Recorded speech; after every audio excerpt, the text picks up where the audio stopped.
जय हिंद दोस्तों, मैं दिनेश कुमार स्वागत करता हूं आपको पीटीजीएस क्लासेस में। आज हम सक्षमता परीक्षा विशेषांक इस वीडियो में वर्ग 7 का एक बहुत ही महत्वपूर्ण चैप्टर वायुमंडल की संरचना को लेकर उपस्थित है।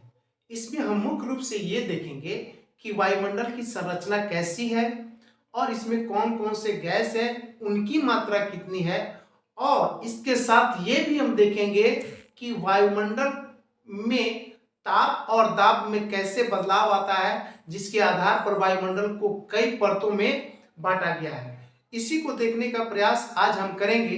तो बिना समय गंवाए आइए हम शुरू करते हैं वायुमंडल की संरचना। इससे पहले हम वायुमंडल की परिभाषा को समझते हैं कि वायुमंडल क्या है।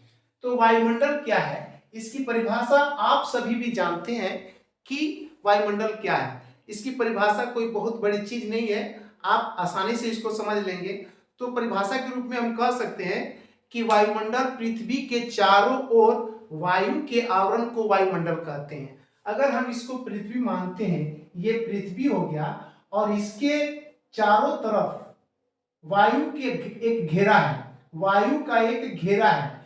इसी घेरे को, इसी परत को वायुमंडल कहते हैं। इसको हम ऐसे भी लिख सकते हैं कि वायु के परत को, वायु के परत को वायुमंडल कहते हैं,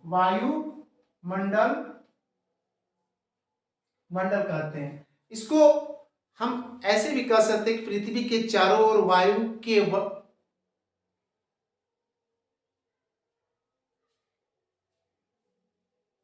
इसे हम ऐसे भी कह सकते हैं, पृथ्वी के चारों ओर वायु के आवरण को वायुमंडल कहते हैं। अब वायुमंडल में और पृथ्वी में क्या संबंध है, इसको हम थोड़ा सा समझ लें तो आगे हम और समझने का, और अगर इसको हम थोड़ा सा समझ लेते हैं तो आगे आने वाले पॉइंट को हम बेहतर ढंग से समझ लेंगे। आइए शुरू करते हैं। तो इसमें एक पॉइंट ये है कि वायुमंडल जो है जीवनदायी गैस का स्रोत है। हम सभी जीव ऑक्सीजन लेते हैं श्वसन क्रिया करने के लिए। तो श्वसन क्रिया करने में हम किस गैस का उपयोग करते हैं? ऑक्सीजन का। तो ये ऑक्सीजन आता कहाँ है? वो हमें वायुमंडल से मिलता है। इसलिए हम वायुमंडल को जीवनदायी गैस का स्रोत कहते हैं। दूसरा है, ये वायुमंडल जो है पृथ्वी का सुरक्षा कवच के रूप में भी जाना जाता है। तो सुरक्षा कवच किस रूप में जाना जाता है, इसको हम थोड़ा सा समझते हैं। वो समझ लेंगे तो हमारे दिमाग में रहेगा, तो इससे बनने वाले जो भी समस्या है उसको हम अच्छी तरह से समाधान कर लेंगे। तो सुरक्षा कवच के रूप में कैसे काम करता है, इसको हम थोड़ा सा देखें। होता है कि सूर्य से आने वाली प्रकाश किरणें, सूर्य से आने वाली प्रकाश किरणों को ये रोककर सूर्य के प्रचंड ताप से पृथ्वी की रक्षा करती है। एक ये हो गया। दूसरा ये हो गया कि ये वायुमंडल जो है सूर्य के प्रकाश किरणों को अपने अंदर आने देती है, कुछ किरणों को अपने अंदर आने देती है, लेकिन जब ये किरणें वापस लौटती है तो इनको घेर कर, इनको रोक कर वायुमंडल को गर्म रखता है, और इतना गर्म रखता है जिससे इसमें जीवन यापन संभव हो जाए। अगर हम थोड़ा सा इस पे गौर करें, अगर ये वायुमंडल नहीं होता तो क्या होता, इस पे थोड़ा सा गौर करें तो अगर ये सूर्य से आने वाली किरणें डायरेक्ट पृथ्वी पर आती तो हो सकता था कि पृथ्वी पर इतना ना गर्मी पड़े कि इस पे जीवों का रहना दुर्लभ हो जाता, अर्थात यहाँ पर जीवन यापन संभव नहीं हो जाता, पानी भी नहीं रहता। अगर आप इसकी कल्पना ही नहीं कर सकते कि क्या हो सकता था। दूसरी तरफ अगर देखते हैं कि अगर ये सूरज की किरणें आती पृथ्वी पर और लौटते वक्त इसको अगर वायुमंडल नहीं रोकती तो पृथ्वी इतना न ठंडा हो जाता कि उस परिस्थिति में भी जीवन यापन पृथ्वी पर संभव नहीं होता। तो इस कारण से वायुमंडल को पृथ्वी का सुरक्षा कवच कहते हैं, और इस वायुमंडल के कारण ही पृथ्वी पर जीवन यापन संभव है। अब हम देखते हैं वायुमंडल में गैसों का वितरण कैसे है, अर्थात कौन से गैस कितने हैं, ये आप भी जानते हैं और आपके बुक्स में भी दिए हुए हैं, लेकिन फिर भी हम थोड़ा सा यहाँ पर चर्चा कर देते हैं। यहाँ पर सबसे अधिक गैस जो आता है वो आता है नाइट्रोजन। सबसे अधिक वायुमंडल में अगर कोई गैस है तो वो है नाइट्रोजन, जिसकी मात्रा है 78.03%। 78.03%, इसी को हम लोग 78% कहते हैं। 78% भी हम याद कर सकते हैं। दूसरा जो है मात्रा के हिसाब से वो है ऑक्सीजन। ऑक्सीजन जिसकी मात्रा है 20%, 20.99%, 20.99% इसकी मात्रा है ऑक्सीजन की, और इसी को हम लोग 21% में भी कहते हैं या कहीं कहीं मिलता है। इस दोनों को याद रख लेंगे। ऑर्गन की मात्रा है 0.94%, 0.94%। कार्बन डाइऑक्साइड की मात्रा है 0.03% और हीलियम और हाइड्रोजन की मात्रा है 0.01%। तो मुख्य रूप से हमारे वायुमंडल में नाइट्रोजन, ऑक्सीजन, कार्बन डाइऑक्साइड, इन्हीं तीन गैसों की विशेष भूमिका है, और सब गैसों की भूमिका है उसको हम बाद में देखेंगे, लेकिन इनकी चर्चा हम इस वीडियो में कर लेंगे। इसके बाद हम देखते हैं वायुमंडल की संरचना कैसी है। तो ताप एवं दाब के आधार पर वायुमंडल में उसके ताप एवं दाब के आधार पर वायुमंडल को 5 परतों में बांटा गया है।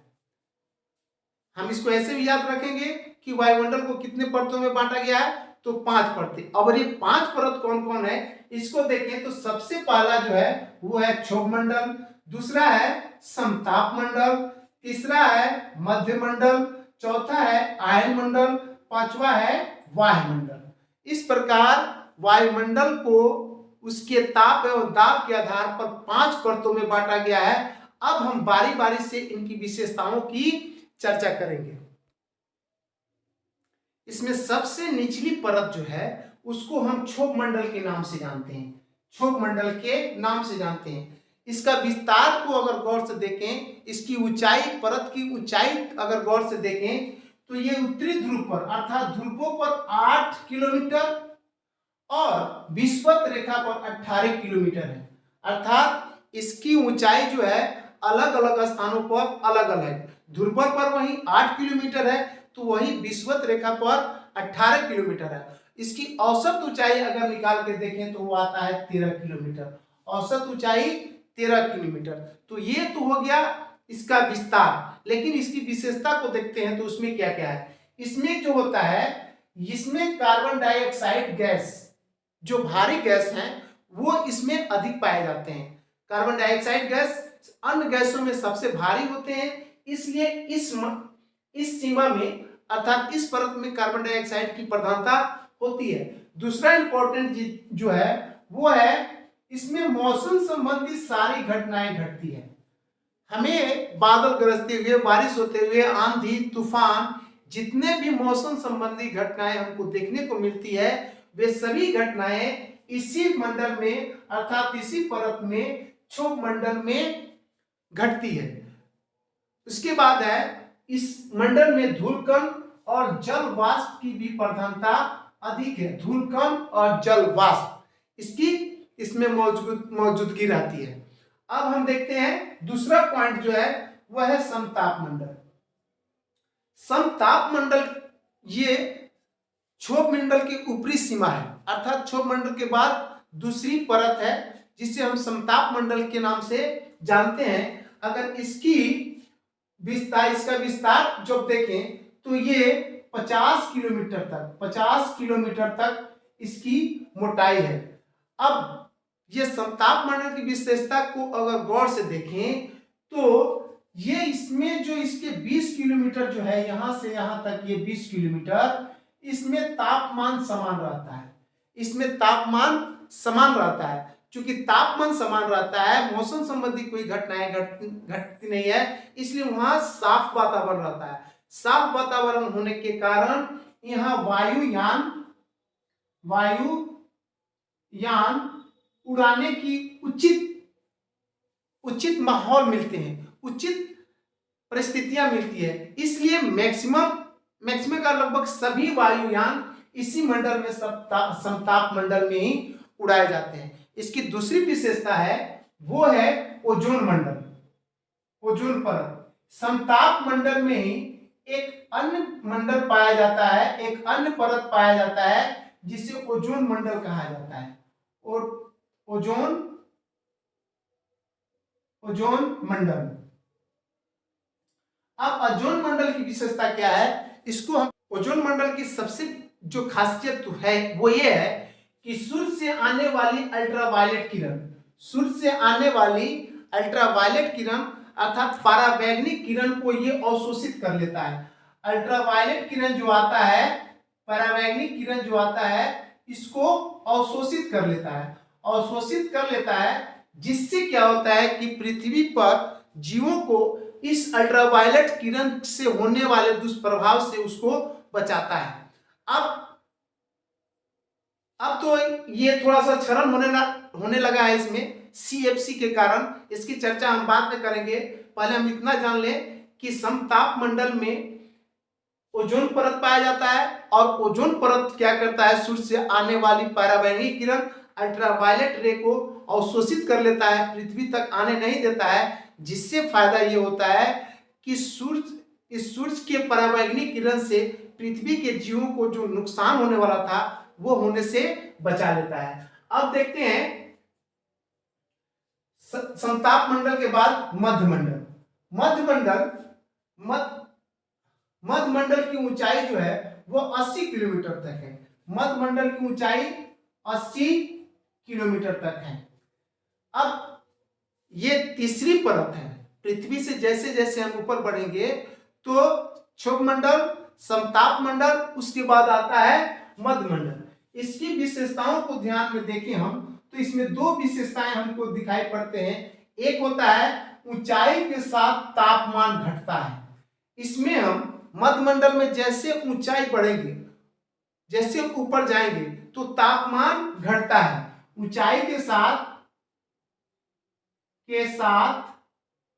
तापमान घटना, तापमान घटता है, घटता है। एक ये पॉइंट हो गया। दूसरा ये हो गया कि उल्का पिंडों से सुरक्षा, उल्का पिंड से पृथ्वी के जीवों को सुरक्षित रखता है। उल्का पिंड क्या है, ये जो वायुमंडल में एक अब है चौथा परत। आइए चौथा परत में हम देखते हैं, चौथा परत जिसे हम आयन मंडल के नाम से जानते हैं, इसकी चर्चा हम थोड़ा करें और इसकी विशेषताओं को हम जानने का प्रयास करें। तो इसमें जो चौथा परत आता है वो है आयन मंडल। आयन मंडल का अगर विस्तार देखें, ऊपरी विस्तार देखें तो है 80 किलोमीटर से 400 किलोमीटर के बीच, अर्थात 80 किलोमीटर से 400 किलोमीटर के बीच के पार्ट को हम आयन मंडल के नाम से जानते हैं।